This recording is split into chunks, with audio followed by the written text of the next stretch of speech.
حضرت بلال کی طرف نظر ڈالو میرے پیارے ساتھیوں، وہی حضرت بلال ہیں جو نہایت ہی کالے کلوٹے ہیں، جن کی شکل اتنی کالی کہ حدیث کی کتابوں میں آتا ہے کالحمہ۔ کوئلے کو اور بلال کو ایک جگہ رکھ دیا جائے تو کوئلہ تمہیں پھر بھی صاف نظر آئے گا، بلال کوئلے سے زیادہ کالے۔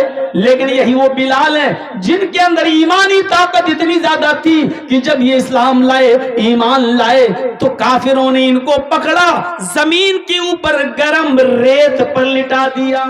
ریت گرم ہے، بالو گرم ہے، اور گرم بالو پر لٹا دیا جس سے پیڑ جلنے لگی۔ اس کے باوجود ان کے اوپر رحم نہ آیا تو ایک بھاری پتھر لا کر ان کے سینے کے اوپر رکھ دیا تاکہ ان کا سینہ دب جائے۔ اس کے باوجود پوچھا گیا، اے عمر اب کیسا لگ رہا ہے؟ اس گھناؤنی تکلیف، دردناک تکلیف کے باوجود حضرت عمر کی زبان سے جو جملے نکلے، حدیث کی کتاب ان جملوں کو ریکارڈ کرتی ہے، احد احد احد۔ اب بھی میں یہی کہوں گا کہ اللہ ایک ہے، اللہ ایک ہے، اللہ ایک ہے۔ یہ بلال کے اندر یہ اسپرٹ جو آئی، بلال کے اندر یہ طاقت جو آئی، پورے کافروں کے سامنے اکیلا ہے بلال، زمین پہ لٹا دیا گیا ہے، گرم بالو پہ لٹا دیا گیا ہے، بھاری پتھر بلال کے سینے پہ رکھ دیا گیا ہے، لیکن بلال ڈر نہیں رہا ہے، بلال کانپ نہیں رہا ہے۔ بلال سے پوچھا جا رہا اب کیسا لگ رہا ہے؟ بلال کہتے ہیں احد احد احد، اللہ ایک ہے، اللہ ایک ہے، اللہ ایک ہے۔ بلال کو تمام لوگوں سے نڈر کون سی چیز نے بنایا؟ اس کا جواب وہی ہے، اسی ایمان نے۔ ایمان کی طاقت آپ اپنے اندر پیدا کر کے دیکھ لیجئے، پھر آپ دیکھیے کہ دنیا کی بڑی سے بڑی طاقتوں سے آپ لڑ جائیں گے، ڈرنے کا نام نہیں لیں گے۔ صرف ایمان کی طاقت آپ اپنے اندر پیدا کر لیجئے۔ حضرت بلال کو جب احد احد سنا تو ان کو اٹھایا، پھر دوسری جگہ لے گئے، آگ کے انگارے بچھے ہوئے تھے، حضرت بلال کو آگ کے انگاروں کے اوپر لٹا دیا گیا۔ سننا بہت آسان ہے، سن لو گے، آگ کے انگاروں پر لٹا دیا جائے، سننا بہت آسان ہے، لیکن ایک انگارہ اپنے ہاتھ پر، آگ کا ایک انگارہ اپنے ہاتھ کی ہتھیلی پر لے کر دیکھو، آپ کو پتا چل جائے گا۔ حضرت بلال دیکھ رہے ہیں، جانتے بھی ہیں آگ پر لیٹیں گے تو انجام کیا ہوگا۔ آگ پر لٹا دیا گیا، ان انگاروں سے چربی پگھل گئی، پیٹ پگھل گئی، چربی کی، پیٹ کی چربی سے آگ اور بھڑک رہی ہے، بجھنے کا نام نہیں لے رہی ہے۔ اب پوچھا گیا بلال اب کیا کہتے ہو؟ کیا ایمان چھوڑا؟ ایمان سے رشتہ توڑا؟ بلال آگ کے انگاروں پر لیٹے ہوئے ہیں اور چیخ رہے ہیں، اللہ احد اللہ احد اللہ احد، اللہ ایک ہے، اللہ ایک ہے، اللہ ایک ہے۔ حضرت بلال کو کافروں نے آگ کے انگاروں پر لٹا دیا، اور پھر بھی حضرت بلال یہ نہیں کہہ رہے مجھے چھوڑ دو، مجھے جانے دو، مجھے معاف کر دو، نہیں نہیں، وہ آج ان کافروں کے سامنے کھڑے ہیں اور یہی کہہ رہے ہیں کہ اللہ ایک ہے، اللہ ایک ہے۔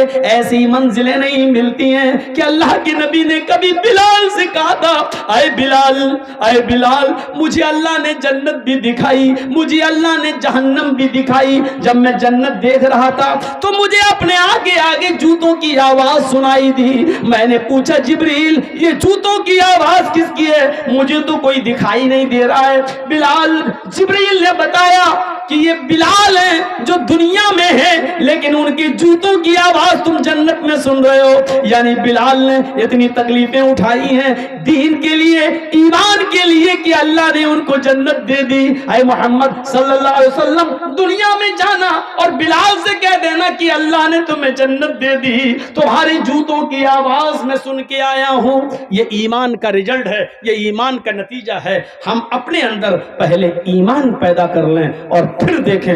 میرے بھائیوں، میں نے شروعات کہاں سے کی ہے؟ آم کے پھل سے کی ہے۔ اگر گرتا ہے، ٹوٹتا ہے تو آسمان پر نہیں جاتا، زمین پر۔ کیوں؟ جو چیز اپنی بنیاد سے رشتہ توڑ لیتی ہے اس کا مقدر ترقی نہیں ہوتی ہے، پستی ہوتی ہے۔ جو پتنگ اپنی ڈور سے کٹتی ہے تو اوپر نہیں جاتی، نیچے آتی ہے، کیونکہ اس نے اپنی بنیاد سے رشتہ توڑ لیا ہے۔ آپ کی اور ہماری بنیاد ہے ایمان، اگر اس سے ہم نے اپنا رشتہ توڑ لیا تو کبھی ہم ترقی نہیں کر سکتے ہیں، ہم تنزلی کا شکار ہوں گے، ہم نیچے جائیں گے۔ خالد ابن ولید نے ایک جنگ کے اندر 9 تلواریں توڑ ڈالی، ہاری ہوئی جنگ کو جیت میں بدل دیا۔ ہر طرف خالد ابن ولید کے چرچے ہونے لگے، واہ کیا لڑا خالد، کیا لڑا خالد، واہ خالد ابن ولید۔ حضرت عمر فاروق کو جب پتا چلا کہ لوگوں نے حضرت خالد ابن ولید کی تعریفیں کرنا شروع کر دی تو حضرت خالد ابن ولید کو سپہ سالاری کے عہدے سے ہٹا دیا، کمانڈر ان چیف کے عہدے سے ہٹا دیا۔ اچھا ایک بات بتائیے، ہم اچھا کام کریں گے تو ہمارا پرموشن ہونا چاہیے یا ڈیموشن ہونا چاہیے؟ پرموشن ہونا چاہیے۔ حضرت خالد ابن ولید نے 9 تلواریں توڑی، جیت ہاری ہوئی جنگ کو جیت میں بدل دیا، چاروں طرف چرچے ہو رہے ہیں، تو حضرت عمر کو ان کو آگے بڑھانا چاہیے، پرموشن دینا چاہیے یا نیچے؟ عقل تو یہی کہتی ہے کہ آگے پرموشن دینا چاہیے، لیکن حضرت عمر نے الٹا کیا۔ کیا کیا؟ خالد ابن ولید کو معزول کر دیا، ان کو کمانڈر ان چیف کے عہدے سے ہٹا دیا اور عام سپاہی بنا کر تلوار دے دی، جاؤ اب تم کمانڈر ان چیف نہیں، کسی بھی جنگ میں جاؤ گے تو ایک معمولی سپاہی کی حیثیت سے لڑو گے۔ لوگوں نے کہا خالد عمر نے تمہاری انسلٹ کی ہے، عمر نے تمہیں ذلیل کیا ہے، تم نے تو بہادری دکھائی ہے جنگ کے اندر، تمہیں تو انعام ملنا چاہیے تھا، لیکن خالد تمہیں ہٹا دیا گیا ہے، چھوڑ دو عمر کو، ہٹ جاؤ، استعفیٰ دے دو، تمہارے لیے بہت سے راستے کھلے ہیں، ادھر آ جاؤ۔ خالد ابن ولید نے جو جواب دیا وہ ایمان سے بھرا ہوا جواب تھا۔ خالد ابن ولید نے کیا جواب دیا؟ نحنو نقاتل فی سبیل اللہ ولا نقاتل فی سبیل عمر، ہم جو جنگ لڑ رہے تھے وہ اللہ کے راستے میں لڑ رہے تھے، عمر کے راستے میں نہیں لڑ رہے تھے، ہم نے جنگ اللہ کے لیے لڑی ہے، عمر کے لیے نہیں ہے، ہم معمولی سپاہی بن کر بھی ہم جہاد کریں گے لیکن عمر کے لیے نہیں، عمر کے رب کے لیے کریں گے۔ میرے بھائیوں یہ اسلام تھا، یہ ایمان تھا اس زمانے کے صحابہ کے اندر۔ تم تو اپنے بھولے بھالے جو دور سے آئے ہیں یہ مسلمان بھائی جو سننے کے لیے آئے ہیں، تم ان کو تکلیف دینے کے لیے ان کے سامنے کھڑے ہو گئے ہو، تم ان کے لیے مصیبت بنے ہو، تم اپنے بھائیوں کو راستہ نہیں دے سکتے ہو، ان کے لیے بیٹھ نہیں سکتے ہو، تم اسلام کے لیے اپنی جان کی قربانی کیا دو گے؟ لعنت ہے، آج کہنا پڑ رہا ہے تم سے، بڑی بدقباش قوم ہو چکی ہو یہ مسلم قوم۔ کسی سائنٹسٹ نے کہا تھا جب میں نے قرآن پڑھا تو مجھے دنیا کی سب سے بہتر مذہب اسلام لگا، لیکن جب ہم نے دورہ کیا تو دنیا کی سب سے بری قوم ہمیں مسلمان نظر آئی ہے۔ سب سے اچھا مذہب اسلام لگا لیکن سب سے بدتر قوم ہمیں مسلمان نظر آئی ہے۔ یہ قوم ہے ہماری، لاکھ سمجھانے کے باوجود نہیں مانتی ہے اور دوسروں کو تکلیف دیتی ہے۔ میرے بھائیوں ہمیں سوچنا چاہیے اور چلو بھر پانی میں ڈوب کے مر جانا چاہیے کہ آپ کا خطیب یو پی سے جس کو محبتوں کے ساتھ تم بلاتے ہو لیکن اس کی اتنی سی بات ماننے کے لیے تیار نہیں ہو۔ جب میری نہیں مان سکتے ہو تو اسلام کی بات کیا مانو گے اور قرآن کی بات کیا مانو گے؟ میرے بھائیوں اس سے زیادہ میں کچھ نہیں بولوں گا، کچھ نہیں کہوں گا، زیادہ سے زیادہ اتنا باقی رہ گیا ہے کہ میں اپنا دامن اٹھا کر بھیک مانگ لیتا ہوں آپ سے کہ اللہ کے واسطے بیٹھ جاؤ، اب اس سے زیادہ ذلیل کر کے مت دکھائیے مجھے، میں نے بھیک مانگ لی ہے آپ سے، میں نے دامن اٹھا لیا آپ کے سامنے، اب اس سے زیادہ ذلیل مت کریے گا مجھے، بیٹھ جائیے بس، اس سے زیادہ اب ہم کچھ نہیں کہیں گے۔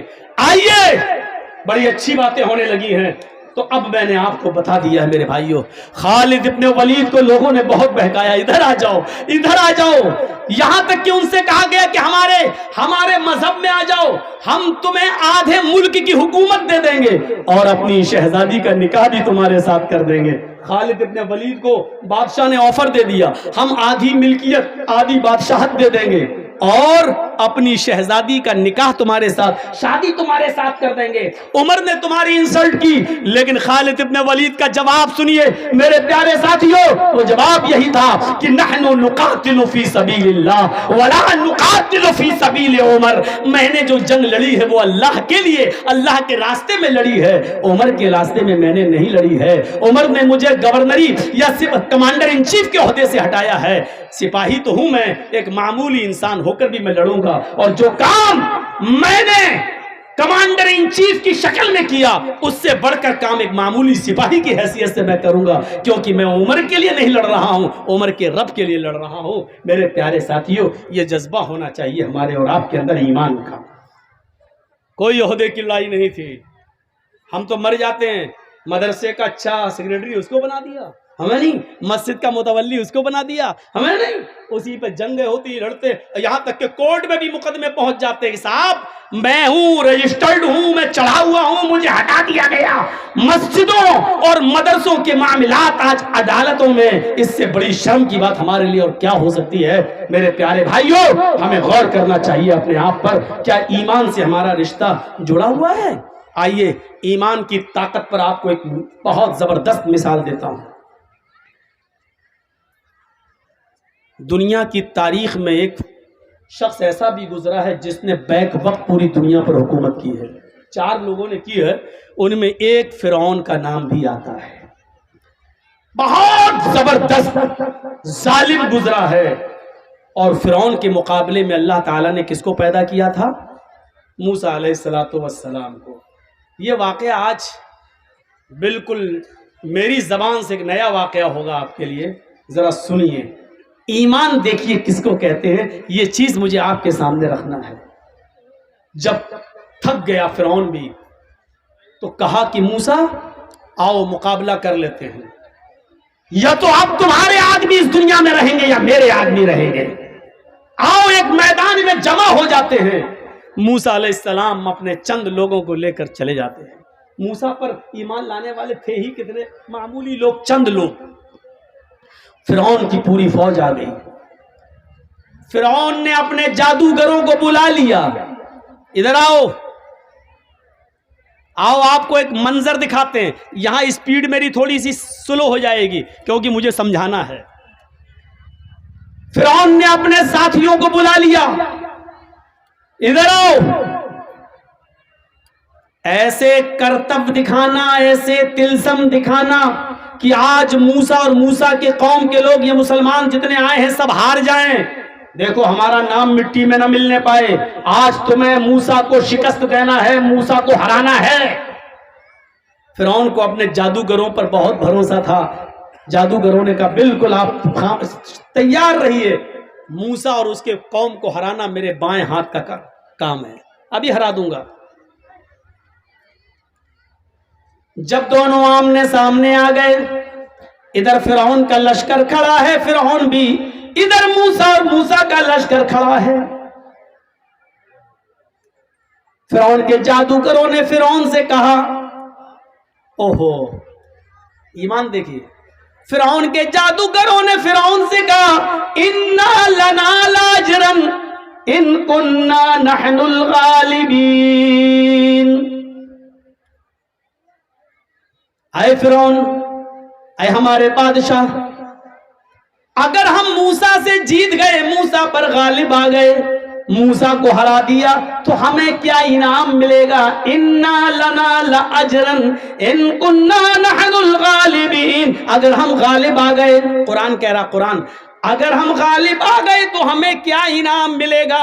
ہمیں آپ کیا نوازیں گے؟ ہمیں کیا دیں گے؟ ادھر سے فرعون کی طرف سے جواب آتا ہے، نعم وَإِنَّكُمْ لَمِنَ الْمُقَرَّبِينَ، تم ہمارے خاص لوگوں میں شامل ہو جاؤ گے، کیبینٹ میں تمہیں جگہ مل جائے گی، تم ہمارے مقرب بن جاؤ گے، میرے آس پاس بیٹھو گے، میرے ساتھ چلو گے، کھاؤ گے، پیو گے۔ ابھی کسی کو پتا چل جائے کہ ہم یہ کام کریں گے تو مودی جی کا ہم قریبی بن جائیں گے، تو کرے گا کہ نہیں کرے گا؟ فوراً کر جائے گا۔ کیوں؟ ارے بھائی مودی کا مقرب بن جائیں تو سمجھ لو کہ انڈیا میرے ہاتھ میں۔ اب سوچو کہ فرعون کے جادوگروں کو جب فرعون نے یہ کہا کہ ہم تمہیں اپنا مقرب بنا لیں گے، اپنا قریبی بنا لیں گے، اپنے دربار میں تمہیں شامل کر لیں گے، تو فرعون کے جادوگروں کا حوصلہ کتنا بلند ہو گیا ہوگا۔ وہ فرعون جس کی حکومت بیک وقت آدھی دنیا سے زیادہ حصے پر رہی ہو، اس کا قریبی ہو جانا کتنے بڑے کمال کی بات تھی۔ بس شروع ہو گیا مقابلہ۔ فرعون کے جادوگروں نے، اے بیٹا کمر میں درد ہو رہا ہے، بیٹھ جاؤ، ابھی تو کمر سے کام ہی نہیں لیا، درد ہو گیا۔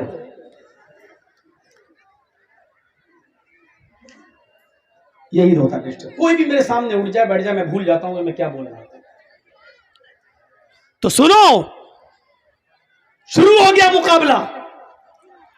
اب مقابلہ جب شروع ہوا تو فرعون کے جادوگروں نے کیا کیا، اپنی رسیاں نکالی اور پھینک دی، وہ رسیاں چلنے لگیں، سانپ کی طرح رینگنے لگیں۔ موسیٰ علیہ السلام تھوڑا ڈر بھی گئے ہیں، دیکھنے والوں کو سانپ نظر آنے لگا، پھینکی رسیاں وہ سانپ نظر آنے لگیں۔ موسیٰ علیہ السلام ڈر بھی گئے، اللہ نے کہا لا تخف یا موسیٰ، موسیٰ ڈرو نہیں۔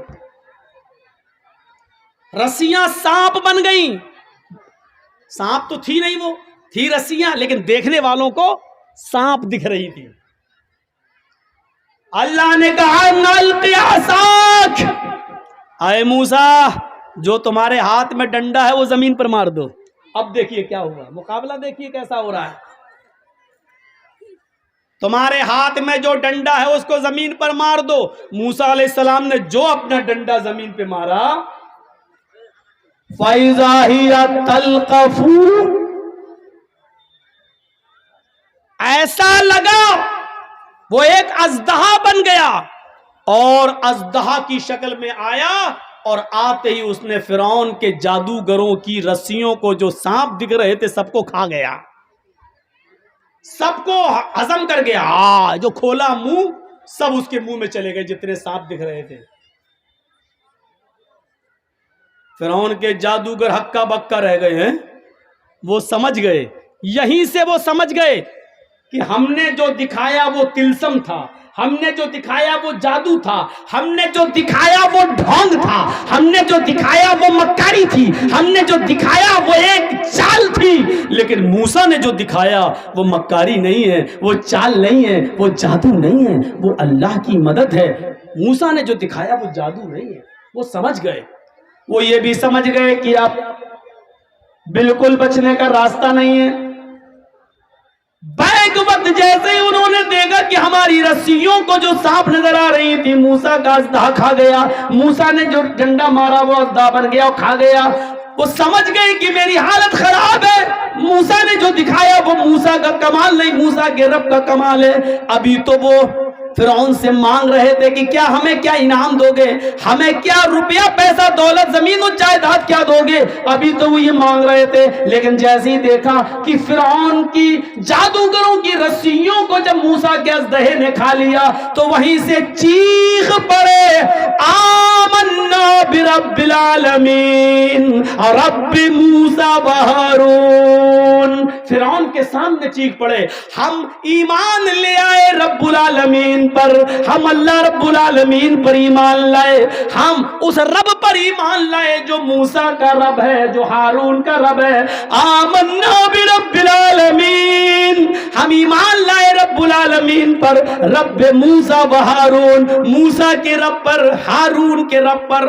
ایک جملہ یاد رکھنا، کیا لائے؟ ایمان۔ ابھی تک کافر تھے، اب ایمان لائے۔ اب ہم آپ کو دکھاتے ہیں ایمان جب لے آئے، بنیاد سے جب جڑ گئے تو ایمان لانے کے بعد ان جادوگروں کی طاقت کا حال دیکھیے کیا ہوتا ہے۔ ابھی تک ایمان نہیں تھا تو رسی کو سانپ بنا رہے ہیں، ایمان جب پیدا ہو گیا ان کے اندر تو اب کیا ہوا؟ فرعون نے دیکھا یہ تو پانسا ہی الٹ گیا ہے، ہم تو لائے تھے موسیٰ کے خلاف، یہ سب ہمارے خلاف ہو گئے، اب کیا ہوگا؟ اب کیا ہوگا؟ تو فرعون نے کہا اے جادوگرو تم بہت بڑی غلطی کر رہے ہو، میری اجازت کے بغیر تم ایمان لے آئے، میری اجازت کے بغیر تم ایمان لے آئے، بہت غلط کام تم نے کیا ہے۔ سمجھ لو میں تمہیں ایک اور موقع دے رہا ہوں، ہارون و موسیٰ کے رب پر ایمان چھوڑ دو، لوٹ آؤ ہمارے پاس۔ انہی جادوگروں نے جو ایمان لے آئے، اب جواب کیا دیا فرعون کو؟ اس جواب کو دیکھو، اس میں ایمان کی طاقت چھلکتی ہوئی نظر آتی ہے۔ لن نؤثرک علی ما، آئے فرعون اب ہم تم کو ترجیح نہیں دے سکتے، اب ہم تم کو فوقیت نہیں دے سکتے۔ ان واضح نشانیوں کو دیکھنے کے بعد جو اللہ تبارک و تعالیٰ کی طرف سے موسیٰ نے دکھائی ہے، ہمیں اپنا ڈنڈا زمین پہ مارا اور اللہ نے اژدہا بنا دیا، اس نشانی کو دیکھنے کے بعد ہم اب ایمان بدل نہیں سکتے، ہمارا ایمان باقی رہے گا۔ آئے فرعون سن لو، کان کھول کر، اب تو ہمارا کچھ بھی کر لو، اب ہم کچھ بھی نہیں کریں گے، ہمارا ایمان اب رب العالمین کے اوپر ہو گیا۔ فرعون نے اس کے جواب میں جو جملے کہے وہ سنو، کیا کہا؟ لَأُقَطِّعَنَّ أَيْدِيَكُمْ وَأَرْجُلَكُمْ مِنْ خِلَافٍ ثُمَّ لَأُصَلِّبَنَّكُمْ أَجْمَعِينَ۔ اے جادوگرو، اگر تم نے موسیٰ کے رب کو نہ چھوڑا، اے جادوگرو، اگر تم نے ہارون کے رب کو نہ چھوڑا تو ہم تمہیں تمہارے ہاتھ اور تمہارے پیر کاٹ دیں گے مخالف سمتوں سے۔ لَأُقَطِّعَنَّ أَيْدِيَكُمْ وَأَرْجُلَكُمْ مِنْ خِلَافٍ، ہم تمہارا دائنا ہاتھ کاٹیں گے تو الٹا بایاں پیر ہم تمہارا کاٹ دیں گے، اور اگر ہم نے بایاں ہاتھ کاٹا تو دایاں پیر ہم تمہارا کاٹ دیں گے۔ تمہارا ایک ہاتھ اور ایک پیر کاٹیں گے، اگر ہاتھ دایاں کاٹا تو پیر بایاں، اور پیر اگر ہم نے دایاں کاٹا تو ہاتھ بایاں، ایک پیر اور ایک ہاتھ ہم تمہیں کاٹ دیں گے۔ ثم لأصلبنکم اجمعین، اور اس کے بعد ہم تم سب کو سولی پہ لٹکا دیں گے، ہم تم سب کو سولی پہ چڑھا دیں گے۔ اس کے جواب میں ایمان چونکہ پیدا ہو چکا تھا، فرعون سامنے تھا، فرعون کا لشکر سامنے تھا، لیکن اس کے باوجود جب ایمان پیدا ہو گیا تو اس کے جواب میں انہوں نے کیا کہا؟ فرعون کے جادوگروں نے جو ایمان لائے کیا کہا؟ فَقْضِ مَا أَنْتَ قَاضٍ، فَقْضِ مَا أَنْتَ قَاضٍ، اے فرعون تجھے جو کرنا ہے کر، میرا ہاتھ کاٹنا ہے کاٹ، میرا پیر کاٹنا ہے کاٹ، مجھے سولی پہ چڑھانا چڑھا دے، مجھے پھانسی دینا ہے پھانسی دے دے۔ انت قاضٍ، تو قاضی ہے، تو جج ہے، تو جو چاہے کر، تجھے اختیار ہے کر لے، لیکن اتنا یاد رکھنا انما تقضی هذه الحیات الدنیا، تو صرف دنیا کی زندگی کا فیصلہ کر سکتا ہے، آخرت کی زندگی کا فیصلہ تو نہیں کر سکتا۔ آخرت میں تو میرا رب میرے ساتھ ہے ہی، اس لیے تجھے دنیا میں جو کرنا ہو کر لے۔ جو ابھی فرعون کے قریب ہونا چاہتے تھے، فرعون سے انعام مانگ رہے تھے، لیکن موسیٰ پر ایمان لائے، اور ایمان لانے کے بعد ان کی طاقت کا حال یہ ہو گیا کہ نہ وہ فرعون سے ڈرے، نہ فرعون کے لشکر سے ڈرے۔ فرعون نے ان کا ہاتھ کاٹا کٹوا لیا، ان کا پیر کاٹا کٹوا لیا، ان کو سولی پہ لٹکایا لٹک گئے، لیکن پھر اللہ پر جو ایمان لا چکے تھے اس کو بدلا نہیں، پھر رب موسیٰ اور ہارون کے رب پر ایمان چھوڑا نہیں۔ ایمان یہ ہوتا ہے، اور ایمان کی طاقت یہ ہوتی ہے۔ کیا ہمارے پاس ایمان کی طاقت ہے؟ یہ ہم اپنی سوسائٹی پر نظر ڈالیں، ہم اپنے منظر پر نظر ڈالیں، ہم اپنے سماج پر نظر ڈالیں اور دیکھیں کہ کتنا ایمان ہے ہمارے اندر، کتنے پرسنٹ ہم مسلمان ہیں۔ ہم اپنی زندگیوں پہ بھی تو نظر ڈالیں۔ وہ طارق ابن زیاد جس کی تاریخ آپ نے پڑھی ہوگی، وہ طارق ابن زیاد جب بہت سے شہروں کو فتح کرتے ہوئے افریقہ کے جب اسپین کی دھرتی پر پہنچتا ہے، وہ طارق ابن زیاد بہت سے ملکوں کو فتح کرنے کے بعد جب اسپین کی دھرتی پر، اسپین کی سرزمین پر پہنچتا ہے تو تمام لشکر والوں کا، جو طارق ابن زیاد کی فوج تھی، تمام اس فوج کے بارے میں حکم دیتا ہے کہ کشتیوں میں آگ لگا دو۔